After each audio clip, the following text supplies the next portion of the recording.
Alright, hello everybody that's interested in this video here. My name's QEpicAce, as you might tell by that little thing on the bottom left. And yeah, this is gonna be a new any percent guide.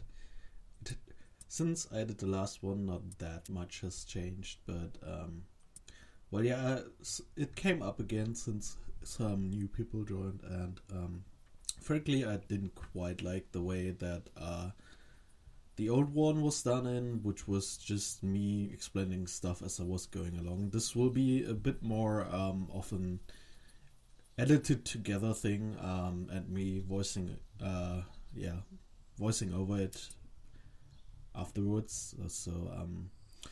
Yeah, as you can see on the bottom right here, I'm playing with keyboard and mouse. If you're a new player, I would say probably if you don't have a lot of muscle memory already, go for keyboard. Don't go for keyboard, go for controller, as some of the angles you will need to hit are a lot easier to get with a controller. So yeah, what you saw just now was how you would normally start the game, but that's not how you're gonna do it in a speedrun.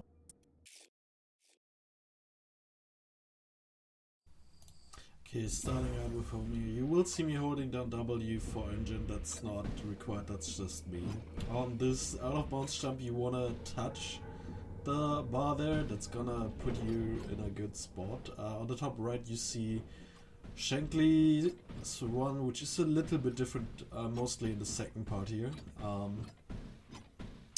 Yeah, I go on the right, he goes on the left. Other than that, just need to find your line through here. Overall, you just want to stay in the air as much as possible. On the ending here, there are two ways to do this. One is to go to the left to keep your momentum, one is to just respawn when you go far enough. The one where you keep your momentum is the faster one, but you need to have that momentum in the first place as well. So yeah, that concludes home, the level you quite frankly will be doing the most, and therefore will have a lot of practice at it.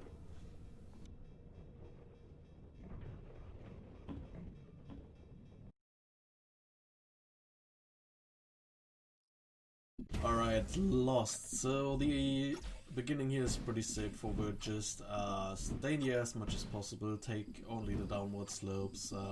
Yeah, basically the whole concept of staying in the air, because you get slowed down on the ground. Here we take the left road to set up for a later part. Go on top of here, and then we should have a good lineup to take these boosts. And yeah, basically skip going the long way around in this ravine and just jumping up it. Here another look at it where I actually do this a bit more optimally, because if you get the angle right here, you can actually make it all the way. This was a little bit high, you can make that even faster if you get the angle right. And yeah, if you're still not hitting this perfectly, you can jump all the way up top in one jump if you do it right. Yeah, that's the crucial part of Lost, basically, that ravine jump there. Alright, for over the hills. Normally you would get here with a lot of speed. I did this in segments, so I do not have it. But well, you gonna miss that ramp, but try to take the boost here. And here there are basically two routes. I do the right one, the others to the left one. Keep in mind the left one is not that optimal by me, because I normally don't do it. Other than that, over the hills is pretty much go straight as far as possible. Here in the last guide I didn't know what to do, but now we do go to this bounce pad here and clear a lot of stuff and can go right down here, and that's basically pretty fast. There's not a lot of room of more optimization there. And yeah, at the end here, take these 4 boosts in the rings and just go straight ahead into the woods.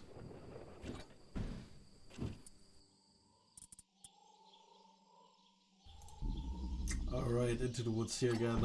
You will start out with a little bit more speed. Sometimes you might see me magnetize when it's not needed. That's just for me to get a different handling feeling for the robot, to keep my yeah, to control them. So coming up, here's the first bigger skip. You take this down slope and then the upward slope and clear all the way up here. The down slope is pretty important for that. Here that's the alternative strat. If you don't make it, you can do this one as a backup. I just go on the right and jump up top. So after that, you go up here. Just try jumping up that. As going up, it will slow you down.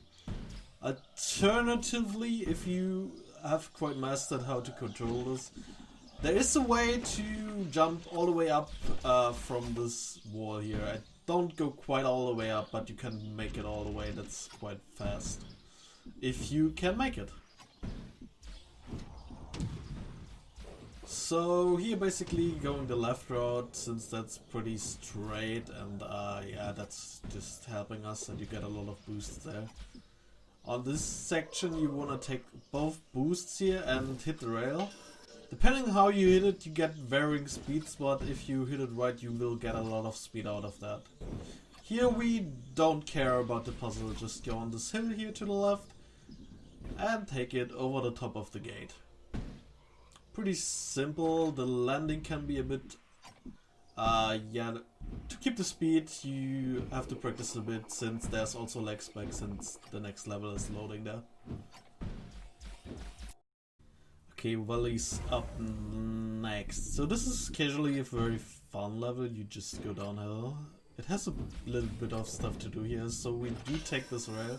Ideally you want to take the left top corner thing, but the other one is fine as well, and then we do go up top here. We weren't sure what's faster on the last guide I made, but we came to the conclusion that respawning here is probably a little bit faster, since you do take the boost while respawning, if you do it right, and then it's basically just connecting all these boosts while going downhill as fast as possible.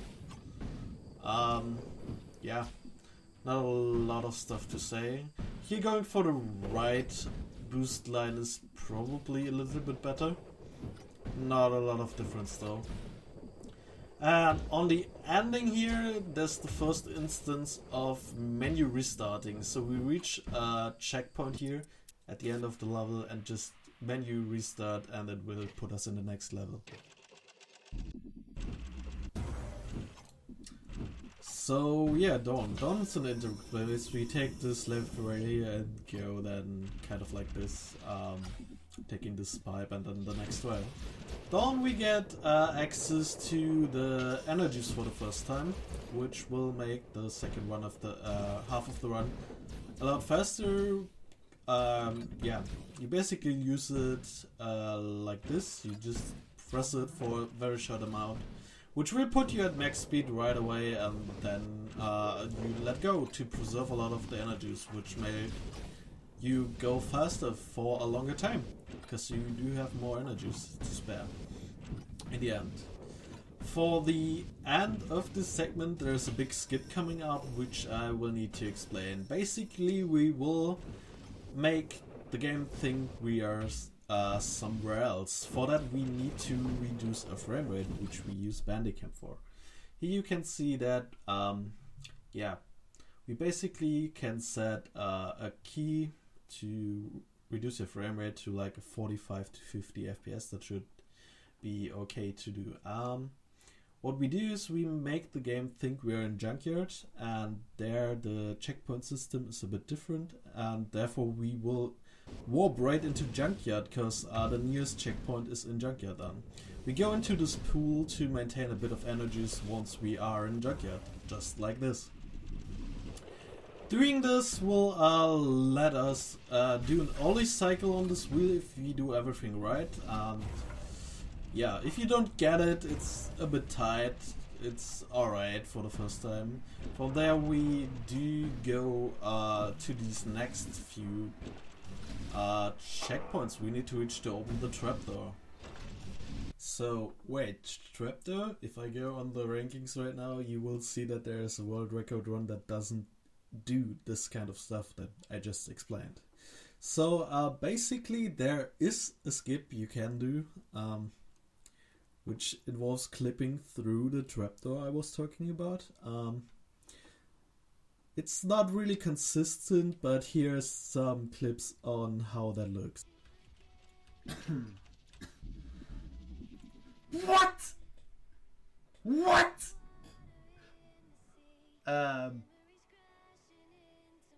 Okay, what? Or like this. Let's go back to experimentation.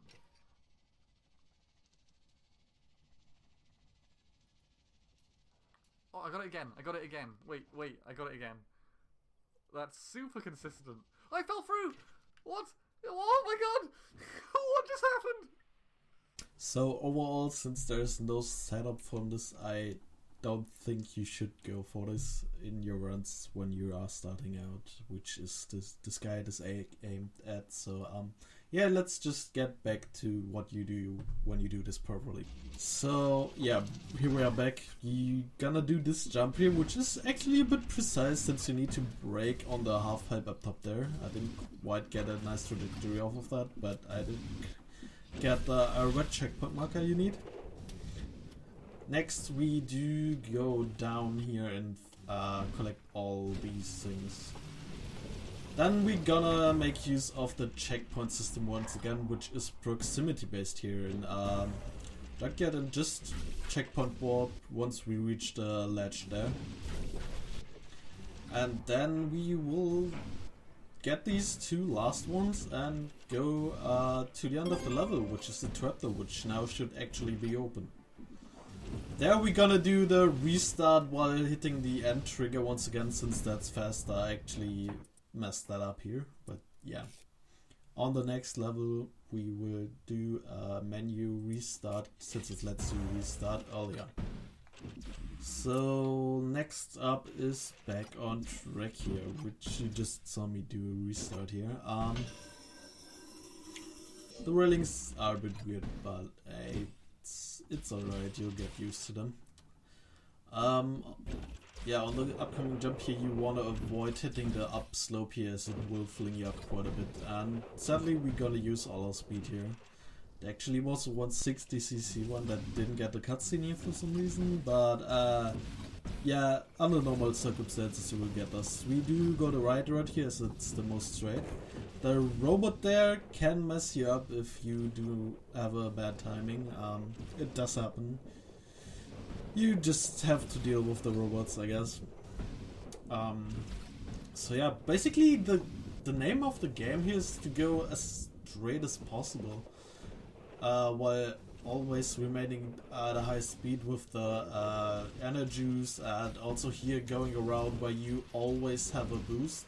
I don't do a good job of that here, but yeah, going upside down isn't as easy as it looks, especially when you can only steer hard left or hard right.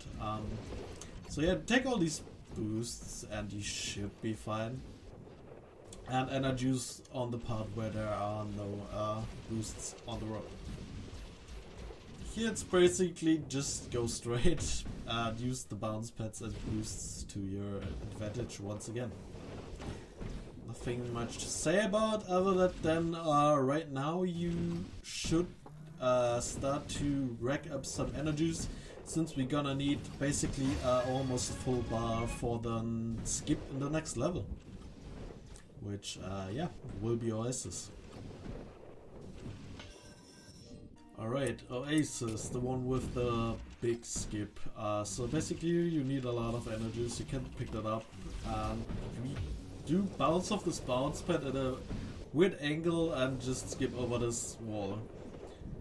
This is one of the big ones where I think doing this with controllers a lot easier, as on keyboard you can just hold right and hope you did get the right angle from jumping onto the bounce pad, otherwise you're not gonna clear that, which has happened to me a lot of the time.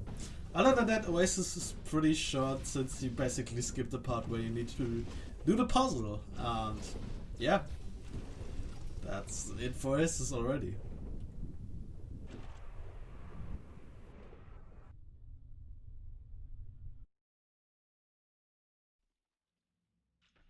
coming up to rock bottom, which is probably the most technical stage, since it's very narrow and has very precise, gravitation actions. You basically take the speed you get from that right there and use all the downhills that are here. If you're ahead of that robot, that's usually a good speed. I do a jump over this wall. You can jump on it and right down it if the jump is too risky for you. It doesn't save a lot of time.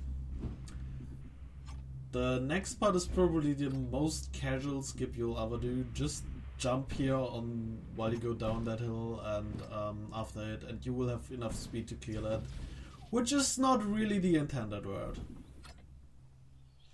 Here it's just the measure of stringing together the downhills. I use the right side of this wall to line up with to get this boost, which is a good lineup since you will have a lag there since the last part of the game is loading there.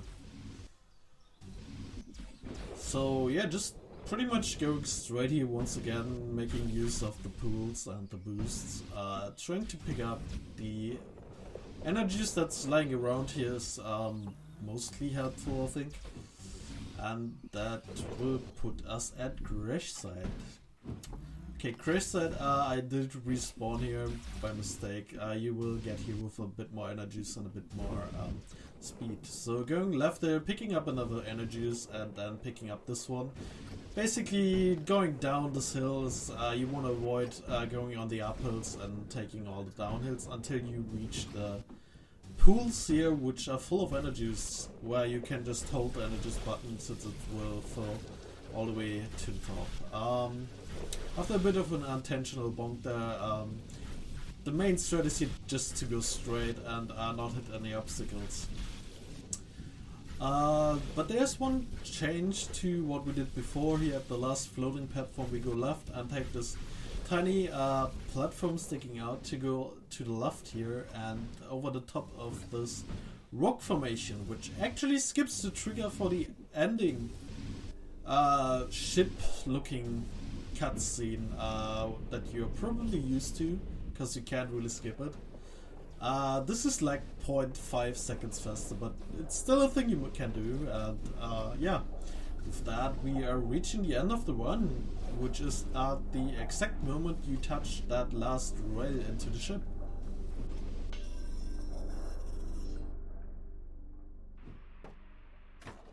Alright, this concludes the the guide video. I hope it was of at least a bit of help.